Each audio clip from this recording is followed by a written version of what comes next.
Roses, a flower that is loved by so many of us. Looking at these flowers reminds me of the diversity and the beauty of diversity in our nature.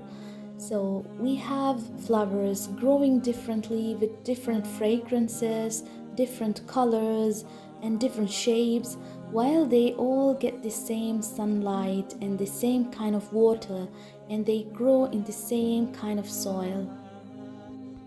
These flowers are so much like us, the people. God has gifted us uniqueness with regards to our talents, our qualities, and the way we get inspired. God has made it diverse, and that is such a beautiful thing. So when any of us nurture ourselves, we grow our uniqueness, and that is the gift we can give to this world, because nobody can replace you. Now for fun, I am using these leaves as stencils. If you don't have roses or the leaves at this moment, you can use a paper or your fingers to get this effect. Can you see that? As I pat on the darker area, the brown color, it reveals some of the blue color underneath. To get this effect, I painted the blue color first and let it dry off a bit, and I painted some brown color over it. I think my camera couldn't capture the actual colors. Again, I'm using a rose petal to spread out this gold color. If you do not have rose or the leaves, you can just use a paper. That will work very well too. Now the background is set, so it's time to start painting the roses. Firstly, I'm going to mix the darkest shade of my roses, and I'm just painting some imperfect circles.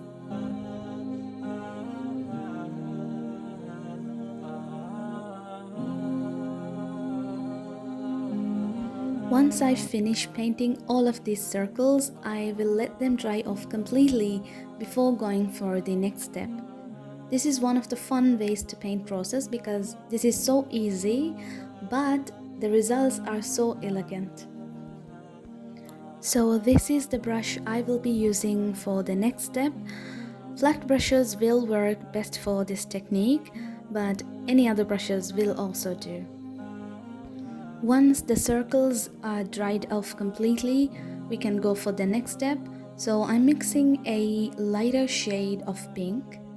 This means the lighter shade of the color you chose for your circles or the base color.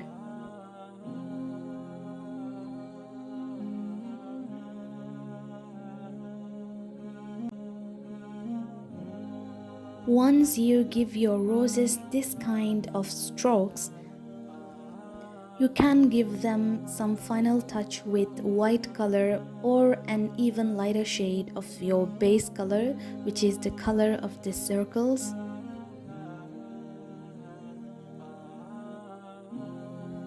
I was talking about our uniqueness. So many of us are guilty of not loving ourselves enough, not trying to get to know ourselves enough, and not forgiving ourselves enough. Even though we try to forgive others, we try to love others, and we try to get to know others. We are often taught to love others, but not taught to love our own selves.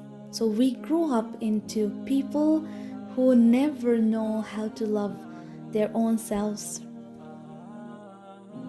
Just like getting to know someone else is a process that demands some effort and time, getting to know ourselves is also a process that demands time and love. And even for loving ourselves, it also takes some effort of ours.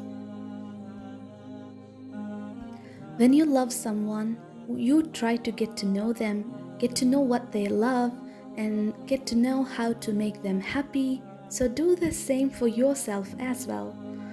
Get to know yourself, get to know what you like, and do that.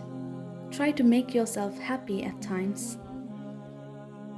Don't forget, loving everyone includes yourself too, because it says everyone. That's different from loving others. Loving others versus loving everyone. We have to do good for others, and we have to do good for our own selves too.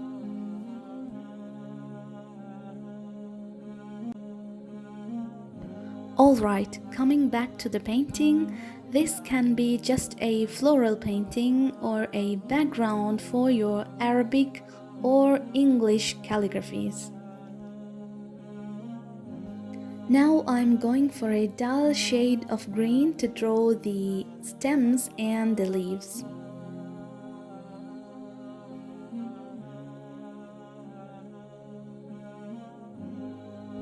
It's evening, so the golden sunlight has filled my room, so my camera couldn't capture the actual color of the canvas. So I will show you the actual color when I finish the entire painting. I would love to hear from you, so do let me know in the comments if you tried this technique already, or what do you think about this technique. And please do subscribe to my channel if you would like to watch more of my videos. Jazakumullah khairan.